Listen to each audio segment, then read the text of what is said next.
우리 옆에 분하고 한번 인사하겠습니다. 오늘은 행복하세요라고 우리 축복하면서 한번 인사하겠습니다. 행복하십시오.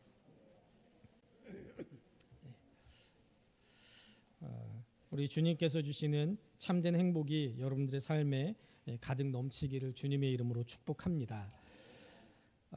저는 여러분들이 알다시피 코카콜라를 너무 좋아합니다. 아마 목사가 안 됐으면 저희 집 예수 안 믿는 큰아버지나 이런 분들이 다 술을 너무 많이 마셔서 간에 이상이 생겨서 돌아가신 것처럼 저도 술꾼이 됐을 것 같아요. 어쨌든 코카콜라를 너무 좋아합니다. 그래서 무슨 음식을 먹든지 간에 음식을 먹으면서 꼭 콜라 한 잔을 해야지 뭔가 좀 먹는 것 같고, 마시면서는 못 먹으면 마시고 나서라도 콜라 한 잔을 꼭 마셔야지 개운하고 좀 그렇습니다. 에너지가 떨어지고 기운이 떨어질 때 다른 거 말고 그냥 설렁탕 한 그릇에다가 콜라 한 잔 하면은 다시 기운이 솟아나는 희한한 사람입니다. 그래서 청년들이 어떨 때는 제 생일 선물로 콜라 한 박스를 이렇게 목사님 선물해 하고 이렇게 갖다 주기도 하더라고요. 이제까지 받은 선물 중에 가장 기뻤습니다. 제가 이렇게 콜라를 좋아하다 보니까 우리 애들도 태어나서 이 빨대로 물을 마시는 연습을 할 때 콜라로 연습을 합니다. 콜라를 처음 마시면 아이들 표정이 정말 기가 막히게 웃깁니다. 나면 한번 해보세요. 축복이 기가 막힙니다. 얼마나 재밌는지 몰라요. 한 번은 코카콜라 회사에 다니는 집사님이 있었는데, 제가 사역하던 교회에서 옮기고 나서 갑자기 그 집사님한테 전화가 왔어요. 그래서 무슨 일이냐 그랬더니, 목사님 지금 집에 계시냐? 그래서 지금 집에 있습니다 그랬더니, 잠깐만 기다리세요 하더니 갑자기 그 집사님이 후다닥닥 뛰어 올라오더니 코카콜라 한 박스를 저희 집에다가 갖다 놓고 가시더라고요. 콜라를 이렇게 배달하는 길에 제가 생각나가지고 저희 집 근처를 지나가시는데 일부러 콜라 한 박스를 배달해주고 가서, 그 집사님 지금도 머릿속에 기억에 남습니다. 저한테 평생 기억에 남고 싶으시면 뭐 주면 된다고요? 콜라 한 박스. 그런데 제가 콜라를 그렇게 좋아하다 보니까 저를 아는 권사님들이 항상 저만 보면 목사님 콜라 드시면 안 돼요, 콜라 먹으면 안 돼요, 콜라 나빠요, 맨날 그래가지고 제가 우리 교회 오기 전까지만 해도 콜라를 마실 때 숨어가지고 몰래 죄 지은 것처럼 그렇게 먹었습니다. 그런데 우리 교회 오고 나니까요, 얼마나 감사하고 얼마나 자유함을 누리는지 몰라요. 제가 콜라를 마시는데 방 권사님이 그러시더라고요. 저도 한 잔. 그리고 나서 무슨 일이 있을 때마다 콜라 하나 사가지고 이렇게 같이 나눠 마시는데 이게 얼마나 기쁜지요. 그러면서 하시는 말씀이, 한평생 뭐 있습니까? 먹고 싶은 거 제때 먹고 시원하게. 얼마나 자유로운지 몰라요. 콜라 정말 저한테 있어서는 하나님께 주신 축복입니다. 그런데 여러분들, 이렇게 콜라가 전 세계에 안 들어간 나라가 없을 정도로 잘 팔리는 그런 음료가 됐습니다. 미국하고 이 외교적인 수교는 맺지 않더라도 그 나라의 콜라는 들어가 있더라고요. 그러면 코카콜라가 이렇게 성장한 배경이 뭐냐? 그 배경에는 이 코카콜라 회사 사장의 헌신적인 노력이 있었기 때문에 그렇습니다. 코카콜라 사장은 이 코카콜라 판매를 위해서 완전히 목숨을 건 사람이었습니다. 자신의 모든 힘과 정열과 노력을 코카콜라를 전 세계에 판매하는데 전부 다 쏟아부었습니다. 얼마나 코카콜라 판매에 집중을 했는지 어느 누구를 만나든 어디를 가든 무슨 일을 하든 항상 뭐만 생각했어요? 어떻게 하면 콜라 한 병 더 팔까? 그것만 생각하고, 그래서 어디를 가든지 대화의 주제가 뭐였어요? 코카콜라였어요. 그래서 한 번은 기자에게 이런 말까지 했습니다. 내 혈관 속에는 피가 흐르는 것이 아니라 코카콜라가 흐르고 있습니다. 자기 혈관 속에 피가 아니라 코카콜라가 흐르고 있을 정도라고 얘기할 정도면 그 회사 잘 되지 않을래야 잘 되지 않을 수가 없었을 겁니다. 여러분들, 코카콜라 사장의 이야기가 우리에게 뭘 가르쳐주고 있습니까? 코카콜라 사장은 자기 분야에 미친 사람이었다는 거예요. 그리고 사장이 코카콜라에 미치니까 다른 회사가 감히 따라오지 못하는 그런 회사로 성장했습니다. 많은 사람들이 미치는 것이 성공의 비결이다라고 그렇게 얘기합니다. 어느 한 분야든지 그 분야에 집중하고 미치면 성공하지 않을래야 성공하지 않을 수가 없습니다. 이 땅에서 소위 성공했다는 사람들의 특징을 보면 한결같이 열정적인 사람, 자기의 삶을 온전히 바치는 사람, 거기에 바치는 사람, 그 사람이 성공하더라고요. 여러분들 1만 시간의 법칙이라는 얘기 들어보셨습니까? 1만 시간의 법칙이 뭐예요? 무슨 일을 하든지 간에 1만 시간 동안 계속 그 일을 하면 결국에 그 1만 시간을 채우고 난 다음에 어떻게 된다고요? 그 분야의 전문가가 된다는 얘기예요. 정말 그렇더라고요. 기억하세요. 여러분들 많이 배운 사람, 많이 가진 사람, 그 사람이 무서운 사람이 아니라 열정 있는 사람이 정말 무서운 사람인 줄로 믿습니다. 지금 우리가 말씀을 보고 있는 사도행전 26장은 로마에 가서 예수 그리스도를 전하기 위해서 스스로 자청해서 죄인이 된 바울이 아그리빠 왕하고 베스도 총독과 고관들 앞에 서가지고 자신을 변호하는 그런 내용입니다. 재판장에선 죄인들이 쭉 변론할 기회가 주어지면 대부분 뭐라고 얘기합니까? 잘못했습니다. 다시는 그렇게 안 할 테니까 저한테 선처를 베풀어 주십시오. 이렇게 얘기를 하거나 나 절대로 그런 일 한 적 없습니다. 자기가 한 일을 부인하거나 이렇게 자신을 변호하는 게 상식입니다. 자기가 죄를 지을 수밖에 없었던 상황을 설명하면서 선처를 구합니다. 다시는 죄를 짓지 않겠으니까 용서해달라고 호소합니다. 그런데 사도 바울은 최후 변론의 기회가 주어지니까 자신을 변호하지 않습니다. 율법주의자였던 자신이 왜 율법을 포기하게 됐는지, 왜 그리스도인들을 발본 세관에서 처벌하는 그 일에 앞장섰던 사도 바울이 왜 십자가에 죽은 예수 그리스도의 부활을 전하는 사람이 됐는지 그걸 얘기합니다. 이런 사도 바울을 보니까 총독 베스도가 기가 막혔어. 그래서 큰 소리로 뭐라고 얘기합니까? 바울아, 네가 미쳤구나. 네가 공부 너무 많이 해가지고 공부한 것 때문에 네가 돌아버렸구나. 그렇게 사도 바울을 미친 사람 취급합니다. 그런데 바울은 베스도 총독 자기가 알지 못해서 자기의 무지를 사도 바울의 미친 탓으로 돌리는 그 베스도 총독의 비난에 대해서 정중한 태도로 자신의 온전함을 진술합니다.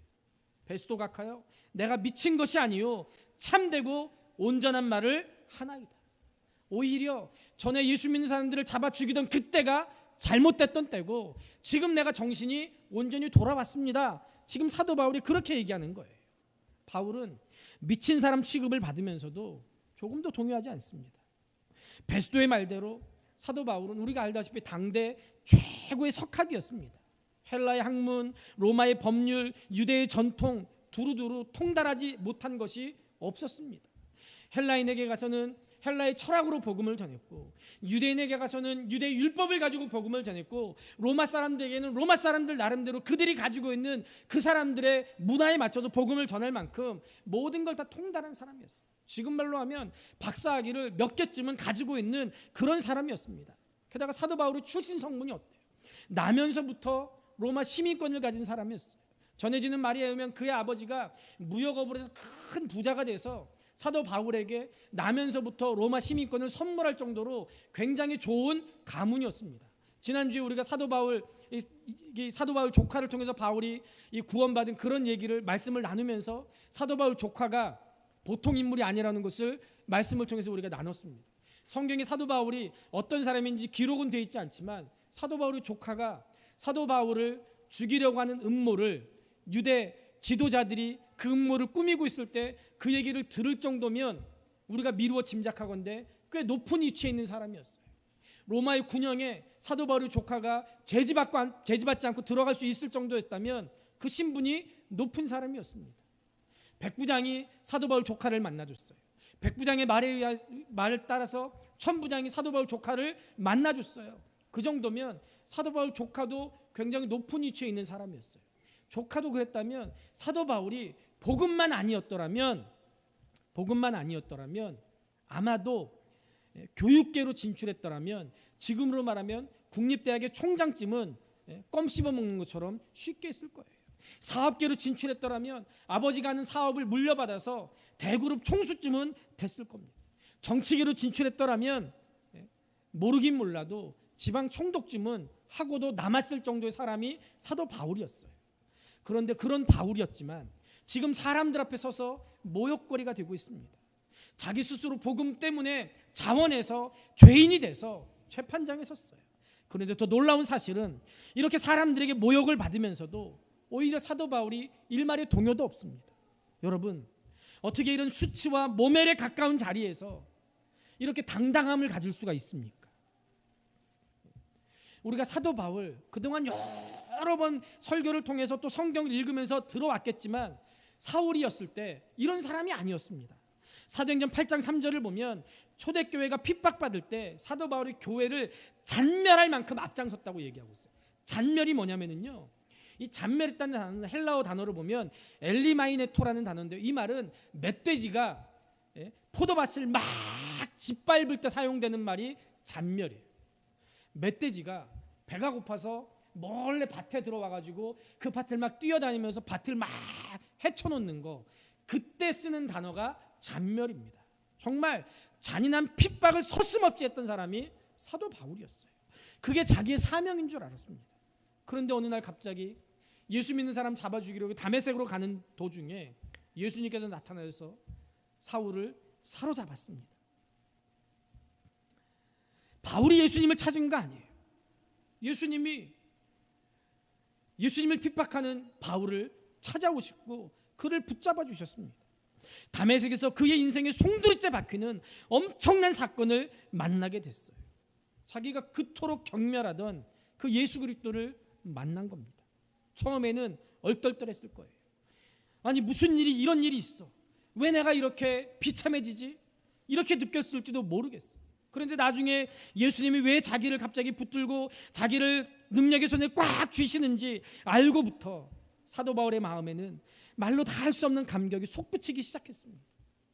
예수님을 핍박한 자기를 불쌍히 여기셔서 그냥 무조건 용서해 주시고 이 영광스러운 복음을 온 세상에 전할 수 있는 사도로 불려졌다는 그 사실을 생각하니까 사도 바울은 정말 그 은혜를 생각할 때마다 눈물이 마를 날이 없는 그런 삶을 살았습니다. 생각해 보십시오. 바울이 무슨 염치로 복음을 전할 자격이 있습니까? 그런데 주님께서 너 자격 있어, 그렇게 말씀하십니다. 그것뿐입니까?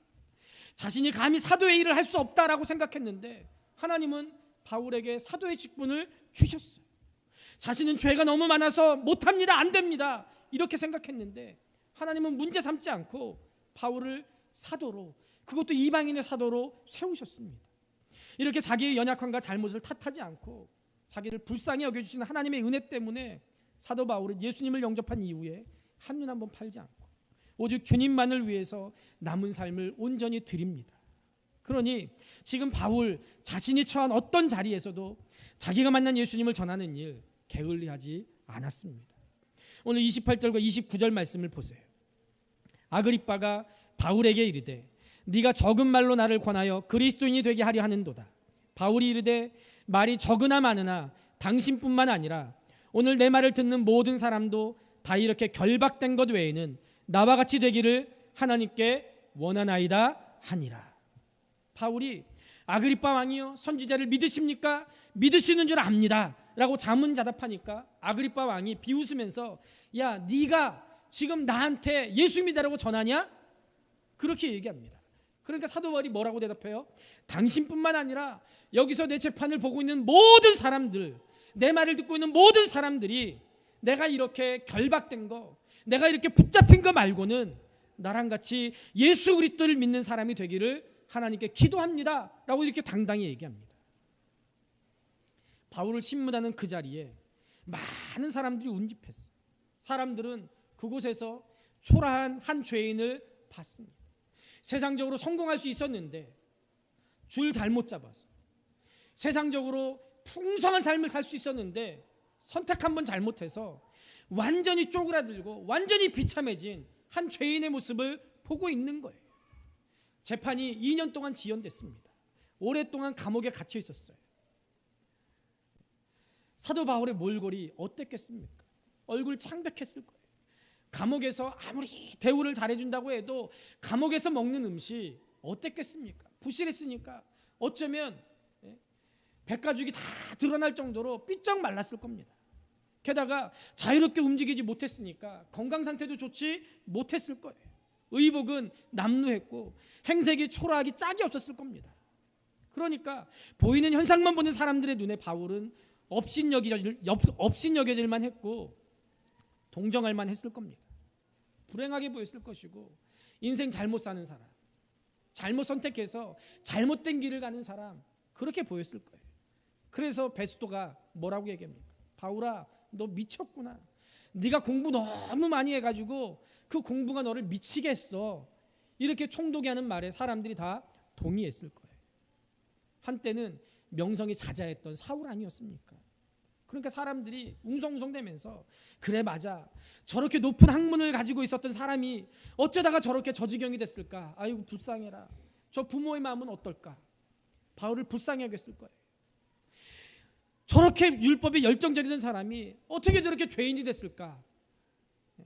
쇠사슬에 매어가지고 저 꼴이 저게 뭐야? 정말 아까운 사람 버렸네.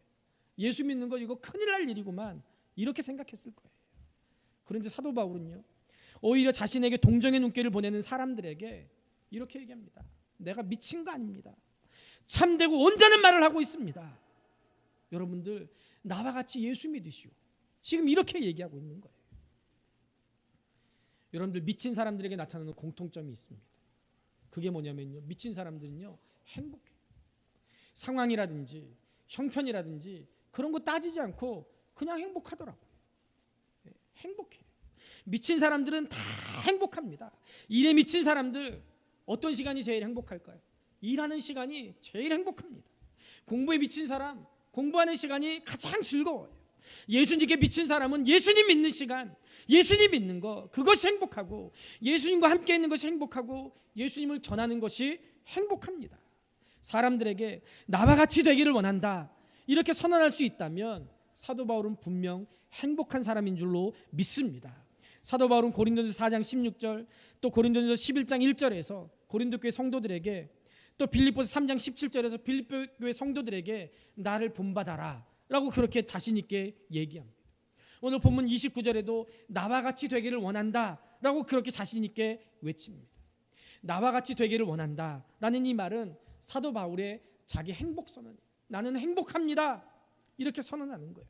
자신의 삶에 대한 확신이 없다면 이 세상 사는 사람 그 어느 누가 이렇게 자신 있게 나처럼 사십시오 그렇게 얘기할 수 있겠습니까? 부모들이 왜 그렇게 자녀들에게 공부하라고 닥달을 합니까? 부모들의 마음, 또 부모들이 하는 얘기를 보면 결국은 그거더라고요. 공부 좀 해 이놈아. 그래서 너는 좀 아빠처럼 살지 마라. 너는 엄마처럼 살지 마라. 이러더라고요. 그런데 부모님들 보면 정말 꽤 열심히 살았어요. 자녀들에게 부끄러움 없는 삶을 살았습니다. 그런데도 불구하고 부모님들이 자녀들에게 원하는 거, 자녀들에게 바라는 거 비슷해요. 나같이 살지 말고 나보다 더 나은 삶을 살라는 거예요. 그런데 그 말을 하는 부모님들을 보면 정작 더 나은 삶이 무엇인가 그건 알지 못해요. 철학자 조지 워싱턴 카버라는 사람이 이런 말을 했습니다. 성공한 사람이 행복한 것이 아니라 행복한 사람이 성공하더라. 동의하십니까? 부흥하는 교회를 가보면은요 성도들의 얼굴에 웃음이 활짝 펴 있어요.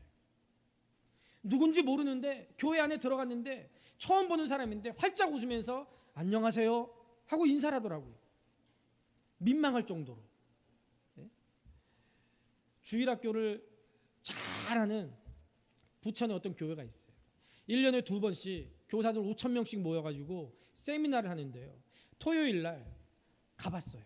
교사들을 데리고 갔더니 그 교회에 여러 군데 막 표어가 써 있는데요. 화장실에 들어갔더니 여자분들은 잘 모르시겠죠. 남자 화장실에는요 이렇게 소변을 볼 때 어디 눈둘 곳이 마땅치 않으니까 보통 이렇게 앞을 쳐다봅니다.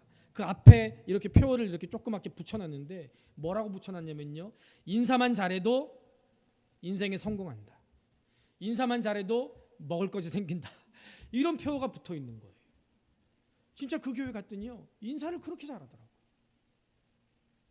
어떤 목사님 자녀가 제가 가르치던 학생들인데 안산 동산고등학교에 갔어요. 안산 동산고등학교가 시흥 안산 이쪽에서는요 명문이에요.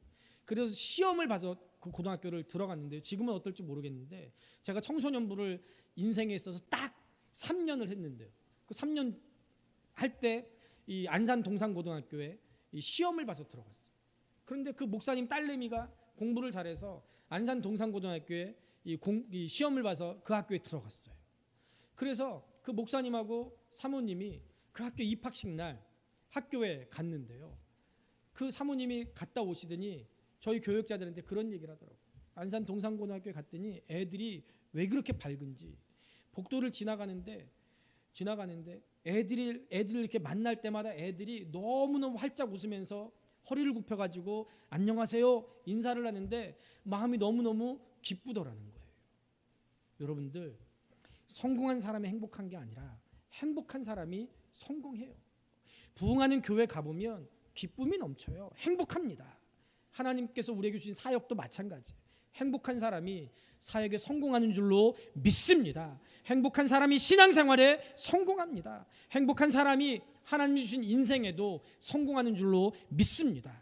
하나님은 하나님의 자녀들이 행복하기를 원하십니다. 그래서 형통한 길을 걸을 때뿐만 아니라 고난의 길을 걸어가면서도 행복해라 라고 그렇게 말씀하세요. 인생의 짐을 내려놓고 하나님께 예배하는 시간뿐만 아니라 우리가 세상에 나가 하나님께 주신 이 사명의 짐을 지고 가파른 언덕을 오르면서도 너희들 행복할 수 있어. 이렇게 우리에게 말씀하시고 행복하기를 원하고 계십니다. 하나님의 자녀들은 높은 자리에서도 행복하고 낮은 자리에서도 행복할 수 있는 줄로 믿습니다. 가져도 행복하고 잃고 나서도 행복할 수 있습니다. 건강할 때도 행복하고 병들어도 행복할 수가 있습니다. 그래서 하나님은 우리에게 항상 이렇게 말씀하세요. 항상 기뻐해라.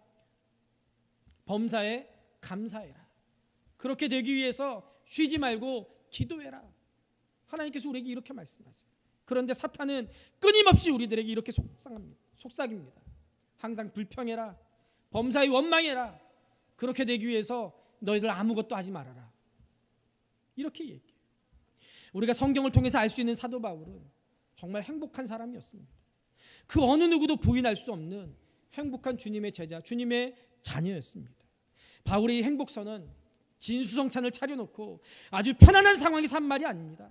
지금 쇠사슬에 매인 죄인의 몸으로 나 행복하니까 나처럼 되시오, 이렇게 얘기하고 있습니다. 여러분, 우리가 넉넉한 상황에서 넉넉한 환경에 살면서 행복하다라고 얘기하는 거 누구나 할 수 있습니다.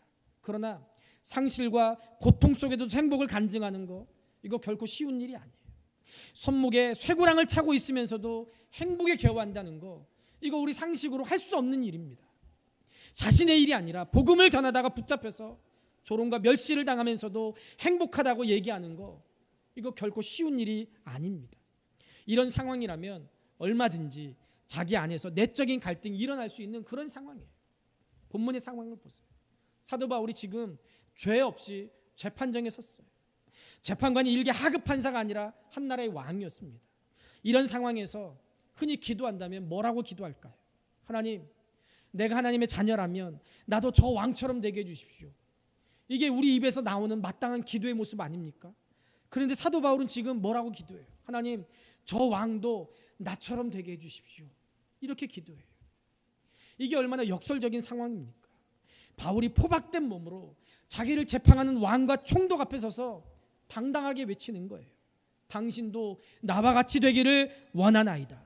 당신도 나처럼 행복할 수 있기를 원합니다. 야곱이 평생 자기의 힘으로 가지려고 애를 쓰고 노력을 했습니다. 자기가 행복하기 위해서 자기 아버지 속였어요. 자기 형을 속였어요. 심지어는 자기 장인어른을 속였습니다. 그래도 행복하지 않았어요. 그래도 부인을 4명이나 뒀어요. 그래도 행복하지 않았어요. 자녀를 12이나 낳았습니다. 그래도 행복하지 않았어요. 가질 수 있는 모든 걸 다 가졌어요. 그래도 행복하지 않았어요. 그래서 더 가지려고 별의별 짓을 다 했습니다. 그러다가 자신의 전부였던, 자기가 가지고 있는 모든 걸 주려고 했던 요셉을 잃고 나서 참된 행복이 하나님께 있다는 것을 깨달았어요. 그걸 깨닫고 나니까 하나님께서 요셉을 다시 만나게 해주셨습니다. 요셉을 만나러 애굽에 가서 애굽왕 바로 앞에 섰어요. 애굽왕 바로가 누굽니까? 이때 당시에 전 세계를 다스리던 전 세계 최고의 권력자였어요. 야곱은 누구예요? 가나안 땅에 이름 없는 촐로예요. 아무리 부자고 아무리 많이 가졌다고 해도 애굽 왕 바로가 가진 거에 비하면 세 발의 피죠. 게다가 지금 야곱이 어떤 형편이에요? 먹을 게 없어가지고 애굽에 곡식을 구하러 갔다가 요셉을 만났잖아요. 그런 형편인데 야곱이 애굽 왕 바로를 만나서 어떻게 합니까? 그 권력자 애굽 왕 바로를 하나님의 이름으로 축복합니다. 상황이 바뀌어도 완전 바뀌었죠. 우리가 생각할 때 누가 누구를 축복해야 돼요? 애굽 왕 바로가 야곱을 축복해야죠. 그런데 오히려 야곱이 애굽 왕 바로를 하나님의 이름으로 축복합니다. 이게 가당키 난 말입니까? 어떻게 이런 일이 있을 수 있습니까? 야곱이 모든 행복이 하나님께 있음을 깨닫게 되니까 그런 거에 주눅들지 않고 부러워하지 않았어요.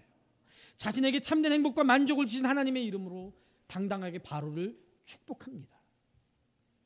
바울아, 너의 많은 학문이 너로 미치게 했다. 바울이 지금 자신이 미친 사람으로 취급받으면서 모욕당하고 있습니다. 그럼에도 불구하고 사도 바울은 모두가 자신을 집중하고 있는 그 자리에서 아주 당당하게 나는 그 누구보다도 행복합니다. 당신들도 나처럼 참된 행복을 누리시오, 이렇게 말하고 있습니다. 자기를 조롱하고 비웃고 멸시하는 그들을 향해서 사도 바울이 자기의 신세를 한탄하거나 불행해하지 않고 하나님이 주신 참된 행복을 누리는 사람이라는 것을 자랑합니다. 당신들도 나와 같이 행복한 사람이 되십시오. 사도 바울이 어떻게 이렇게 행복한 사람이 될 수 있었습니까? 그것은 구원받은 사실 때문에 그렇습니다. 본문 29절에 모든 사람이 나와 같이 되기를 하나님께 원한다라는 이 말은 다른 얘기가 아니에요. 나처럼 예수 믿고 구원받은 사람이 되라는 말인 줄로 믿습니다. 우리가 아는 바울은 예수님을 만나기 전에 회방자고 박해자고 폭행자였어요. 예수 믿는 사람들을 잡아 죽이는 일이 자기의 사명이고 천적인 줄 알고 그렇게 살았습니다. 회당마다 찾아다니면서 박해의 칼을 휘둘렀습니다. 그것도 모자라서 외국의 그리스도인들 찾아내서 죽이려고 다메섹으로 가는 언덕을 넘어가고 있었어요.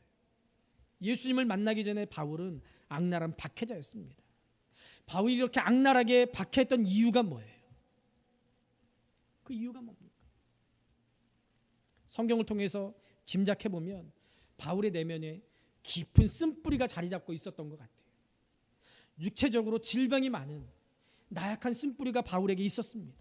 바울에게 간질병이 있었다고 합니다.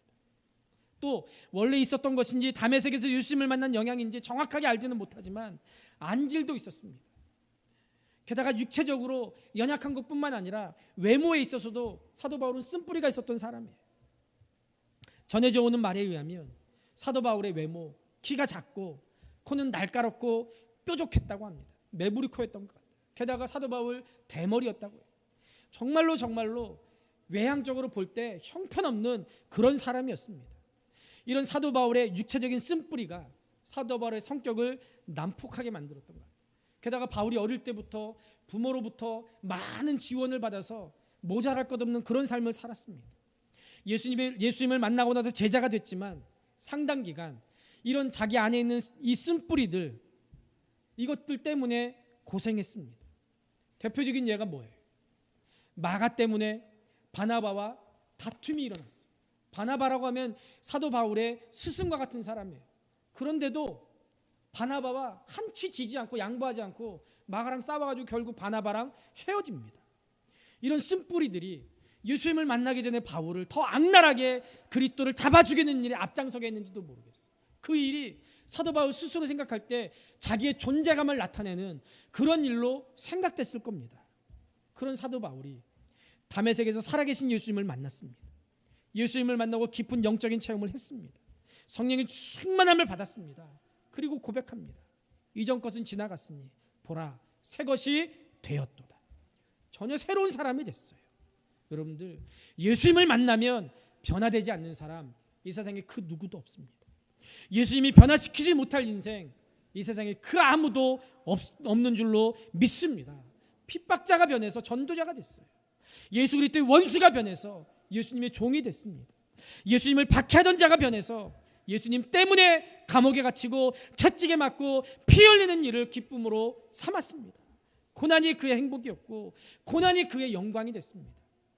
영원히 죽을 수밖에 없었던 내가 예수님 때문에 영원한 생명을 얻었다는 이 사실, 예수 그리스도의 보혈로 구원받았다는 사실 때문에 사도 바울이 당당하게 나는 행복합니다 라고 선할 수 있었던 거예요. 여러분들, 이 바울의 외침이 저와 여러분들의 외침이 될 줄로 믿습니다. 내가 예수 그리스도로 인해서 구원받았던 이 한 가지 사실만으로도 우리는 충분히 행복한 사람입니다. 내가 주님의 제자가 됐고 하나님의 자녀가 됐다는 이 한 가지 사실만으로도 우리는 세상 그 누구보다도 행복한 사람인 줄로 믿습니다. 그 행복을 여러분들 누리면서 사십시오. 한국 초대교회 초기 교회에 있었던 이야기라고 합니다. 어느 유교 집안에 손자가 그만 예수를 믿고 말았어요. 제사를 지내지 않겠다고 합니다. 게다가 이 아이가 그 집안의 종손이었어요. 이 일로 인해서 그 집안이 발칵 뒤집혀서 일가 친척이 다 모인 가운데 가족회의가 열렸어요. 할아버지가 시퍼런 칼 한 자루를 아이 앞에 내밀면서 얘기합니다. 야, 이놈아, 우리 집안이 어떤 집안인데 네가 교회를 나가? 네가 어떻게 예수를 믿어? 내가 죽어서 우리 조상님들의 얼굴을 어떻게 면목 없이 어떻게 볼 수가 있겠느냐? 지금 당장이라도 네가 예수 안 믿고 교회 다니지 않겠다고 말하면 너를 우리 집안의 소중한 종손으로 우리가 받아들이겠지만, 우리가 인정해 주겠지만, 네가 끝까지 예수 믿고 교회 다니겠다고 하면 오늘 이 자리에서 이 칼로 내가 너를 죽이고 나도 부끄러워서 자결하고 말겠다. 빨리 대답해라 이놈아. 할아버지가 추상같이 얘기를 했어요. 그 아이가 온 집안 어르신들이 삥 둘러 앉아가지고 잡아먹을 듯이 쏘아보고 있는 그 상황에서 눈을 감고 두려워서 입술이 팍 떨리고 조심스럽게 눈을 뜨면서 입을 열고 이렇게 얘기합니다. 할아버지, 나는 예수 믿지 않고는 못 삽니다. 할아버지도 예수 믿으셔야 됩니다. 할아버지도 예수 안 믿으면 지옥 갑니다. 어머니 아버지도 여기 계신 모든 어른들 예수 믿으셔야 됩니다. 예수 믿지 않으면 지옥 갑니다. 생명을 걸고 얘기를 했어요. 그러더니 할아버지 얼굴이 상기되더니 아예 멱살을 움켜쥐면서 할아버지가 얘기합니다. 야, 이 못돼 먹은 자식아, 너 다시 한번 얘기해봐. 이 할아버지도 예수 안 믿으면 지옥 간단 말이 사실이냐? 네 할아버지, 예수 안 믿으면 지옥 가요. 그랬더니 이 할아버지가 사정없이 이 손자의 뺨을 내리치더니 이 나쁜 놈의 자식, 그 얘기를 왜 지금 하냐? 그 얘기를 왜 지금 해? 그러더라는 거예요. 그러면서 예수 믿는 이 애 때문에 집안 회의가 열렸는데 그 자리에서 야, 이번 주부터 우리 다 교회 나간다. 여기서 한 명도 거역하지 말고 전부 다 이번 주에 교회 갈 준비해라. 우리 집안이 이제부터 예수 믿는다. 그렇게 선포를 했다는 거예요. 이게 실제로 있었던 일인지 아니면 어떤 목사님이 꾸며낸 얘기인지는 모르겠어요. 그러나 여러분들, 정말로 생명을 걸고 복음을 전하면 이런 역사가 일어날 수밖에 없습니다. 실제로 저는 그걸 경험했어요. 몇 번 말씀드렸죠. 유치원생 아이가, 그 아이 이름이 이일권이에요. 그 아이가 여름 성경학교 때 천국과 지옥에 대한 인형극을 봤어요. 그 아이가 충격받았어요. 집으로 택시 타면서 가는데 교회가 면목동에 있었고요. 그 아이의 집이 상계동에 있었어요. 택시 타면서 집에 가는데 그 엄마한테 그러더래요. 엄마랑 나랑 누나는 예수님 믿고 교회 다니는 천국 가는데 우리 아빠는 어떡하지? 유치원생이 그러더래요. 그 엄마가 그랬대요. 일권아, 우리가 열심히 기도하니까 아빠도 곧 예수님 믿으실 거야. 그러더니 그날 집에 가더니요, 이 7살짜리 아이가 아빠를 조용히 부르더래요. 그러니 아빠랑 같이 방에 들어가더니요 뭐라고 얘기를 했더래요. 그 엄마가 무슨 얘기하나 가만히 들어봤더니 7살짜리 아이가 아빠를 앞에 두고 그러더라고요. 아빠, 예수 안 믿으면 지옥 가요. 아빠 예수 믿어야 돼요. 우리는 예수님 믿어서 천국 가는데 아빠 혼자 지옥 가면 어떡해요? 그러더래요. 그러니까 이 아빠가 그러더래요. 저희 아버지가 신방 가면 어린 딸내미 시켜가지고 어린 딸내미가 지금은 시집가서 애도 낳더만 그 아이가 그러더라고요. 목사님, 우리 아빠가 이제 우리 집 오지 말래요. 자기가 직접 얘기는 못하고 딸내미 시켜가지고 그렇게 했던 분인데 그날 그러더래요. 아들이 울면서 그렇게 얘기하니까 일권아 아빠도 곧 교회 갈 거야. 걱정하지 마. 그러더래요. 그러더니요 그의 여름 성경 수련회 때 전교인 수련회 때 지금도 기억. 경상북도 울진으로 수련회를 갔는데 거기에 따라왔어요. 전교인 수련회 따라왔어요. 뭐라고 꼬셨냐면요. 예배 시간에 안 들어와도 돼요. 그냥 밖에 운동장인데 텐트 치고 혼자 살아도 되고 밥만 먹고 밥만 우리랑 같이 먹고 족구할 때 그리고 바다에 가서 물놀이 할 때 그때만 우리랑 같이 있으면 되니까 같이 갑시다. 그랬더니 그 양반이 못 이기는 척 따라오더라고. 그러더니 첫날 족구 얼마나 열심히 해줬는지 몰라요. 모든 남자들이 모여가지고 족구를 막 몇십 판을 해줬어요 저녁에. 그리고 첫날 저녁 집회가 열리는 날 슬쩍 저 뒤에서 이렇게 들어와서 앉더라고요. 그러더니 그날 뒤집어졌어요. 예수 믿었어요. 지금 그 교회에 안수 집사가 됐어요. 여러분들 우리가 복음에 대한 확신을 가지고 예수님 때문에 행복한 삶을 살면 우리 때문에 사람들이 변화되는 놀라운 역사가 일어날 줄로 믿습니다. 사도 바울이 이렇게 행복할 수 있었던 또 하나의 이유가 있어요.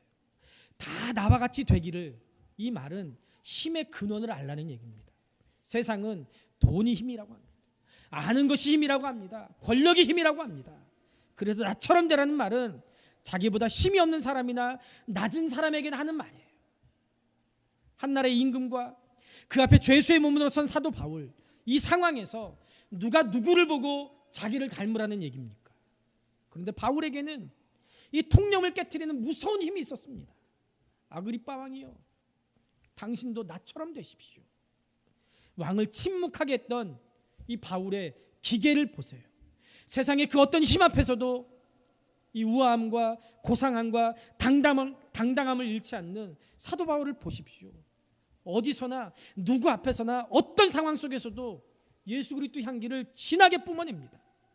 향나무는 그 향나무를 찍는 도끼에게까지 향냄새를 묻힌다고 해요. 사도 바울은 자기를 때리는 채찍에도 핍박하는 재판관의 가슴에도 예수 그리스도의 진한 향기를 뿜어냈습니다.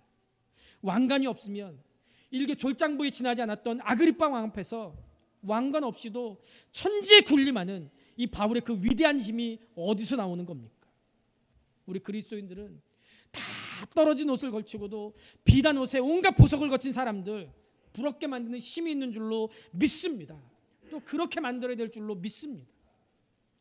저희 집안에 굉장히 큰 부자 작은 할아버지가 계세요. 전해져 오는 얘기에 의하면 이분이 고등학교 다닐 때만 해도 교회 청년 학생부장, 학생회장을 할 정도로 믿음이 좋아요. 그 집안에서 제사를 지낼 때 혼자 방에 들어가서 막 울면서 통성기도를 했대요. 그 집안을 구원해 달라고. 그래서 그 집안이 구원받았어요. 근데 자기는 불교에 완전히 빠진 부인하고 결혼을 했어요. 그래서 결혼한 이후부터 신앙을 떠났어요. 돈은 엄청 벌었어요. 엄청 벌었어요. 그 자식들 전부 다 서울대 이화여대 나오고 전부 다 돈 얼마나 많은지 몰라. 부인은 이름만 대면 알만한 대한민국 최고의 여배우예요. 부인이 아니라 며느리가요. 아들 하나 있는데 그 며느리가 엄청 부자예요. 그 집안에 비하면 우리 집안은 어때요? 저희 아버지 한국에 계실 때 조그만 개척교회 목사였어요. 우리 엄마랑 아버지가 그 집안에 그 작은 할아버지한테 인사드리러 갔더니 그러더라는 거예요. 우리 엄마한테, 야, 니네 집이 우리 가족 중에 제일 행복하구나. 그러더래요. 니네 집이 우리 가족 중에 제일 행복하구나. 그러더래요. 오히려 우리 엄마를 부러워하더래요. 부러워하더래요. 네. 여러분, 예수만 있으면 우리는 행복합니다. 유대인들이 바울을 향해서 천하를 어지럽히는 사람이라고 해요. 사도 바울의 위대한 가마력에 대한 고백입니다. 더둘로라는 변호사가 사도 바울을 송사하면서 이렇게 얘기합니다. 우리가 보니 이 사람은 연병이라 천하에 퍼진 유대인을 다 소욕하는 자다. 연병이 뭐예요? 사람 죽이는 전염병이에요. 그 전염병보다 더 무서운 위력을 사도 바울이 가졌다고 고백하는 거예요. 그리스도의 복음을 받아들인 사람들은 바울이 전한 복음 앞에 생명의 환희와 감격을 누리고 살았습니다. 이렇게 바울이라는 존재는 멸망하는 자들에게 연병 같은 무서운 것이었고, 구원받은 하나님의 자녀들에게는 생명을 이루는 그리스도의 향기가 되었는 줄로 믿습니다. 사도 바울의 힘은 살아계신 예수 그리스도의 힘이었습니다. 바울의 권세는 하늘의 권세였습니다. 영접하는 자, 곧 그 이름을 믿는 자들에게는 하나님의 자녀가 되는 권세를 주셨으니, 이 권세는 성령의 권세였습니다. 행복한 사람 바울은 이렇게 얘기합니다. 왕이여, 썩을 땅의 권세가 아니라 다른 권세가 있는 걸 아십시오. 멸망한 세상의 힘이 아니라 우리 주 예수 그리스도의 구원의 힘을 알기를 원합니다. 진정한 힘, 진정한 권세, 진정한 부를 알고 가졌기 때문에 우리는 행복한 주님의 제자, 주님의 자녀들인 줄로 믿습니다.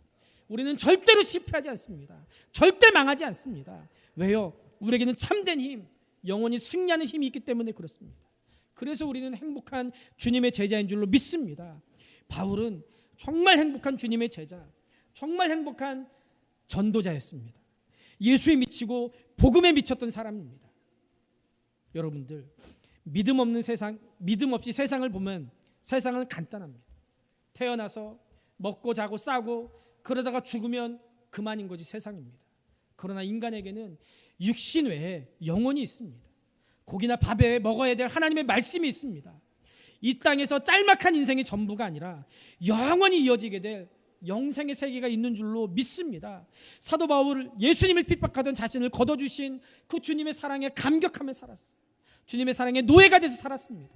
성령의 노예가 돼서 살았어요. 사명과 말씀의 노예가 돼서 살았습니다. 여러분들, 사람들은 어차피 무엇인가 미쳐야 살 수 있습니다. 어딘가에 빠져들게끔 되어 있습니다. 흔히들 20대는 사랑에 미치고, 30대는 야망에 미치고, 40대는 일에 미치고, 50대는 소유에 미치고, 60대는 명예와 고독에 미치고, 70대는 죽음에 미친다고 그렇게들 얘기합니다. 여러분들 묻겠습니다.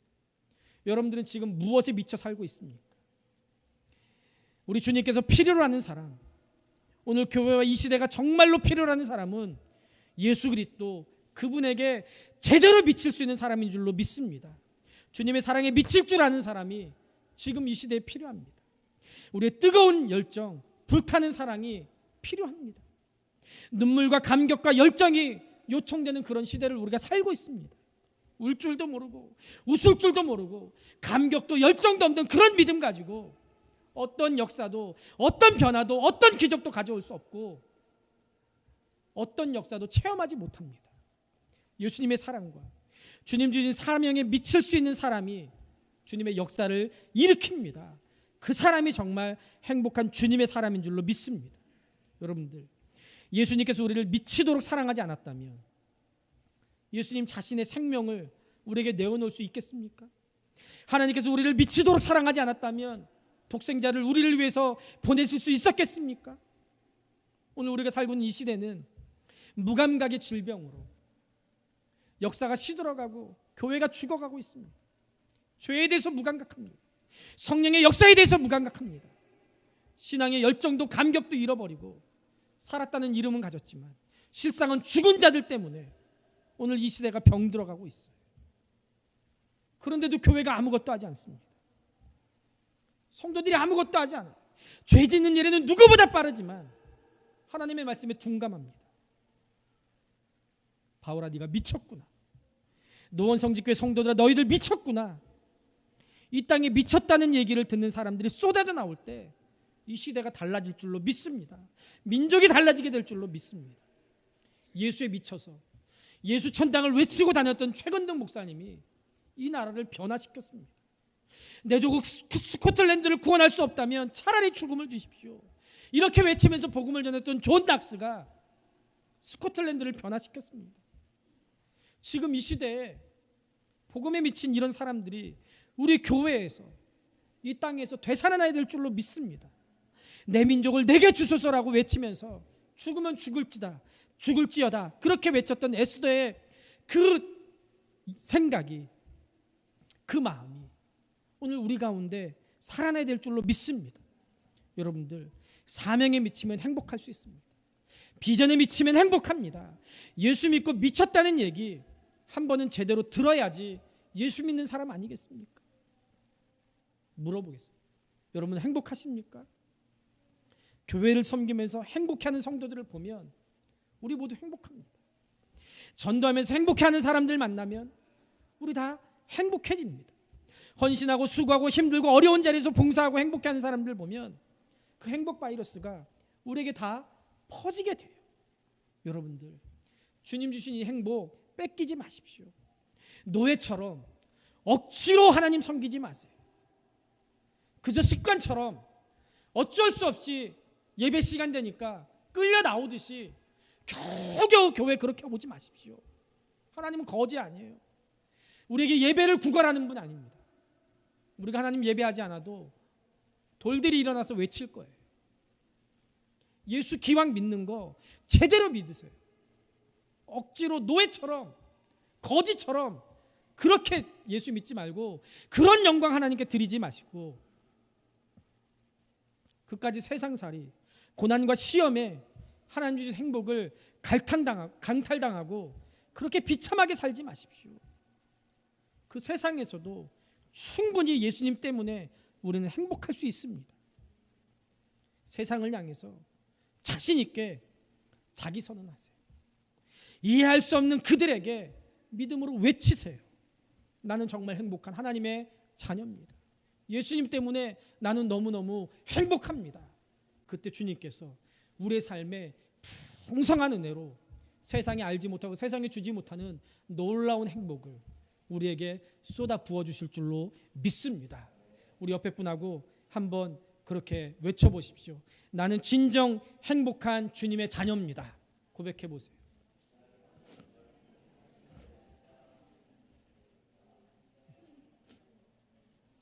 안 하는 분들은 설교 한번 더 듣고 가십시오.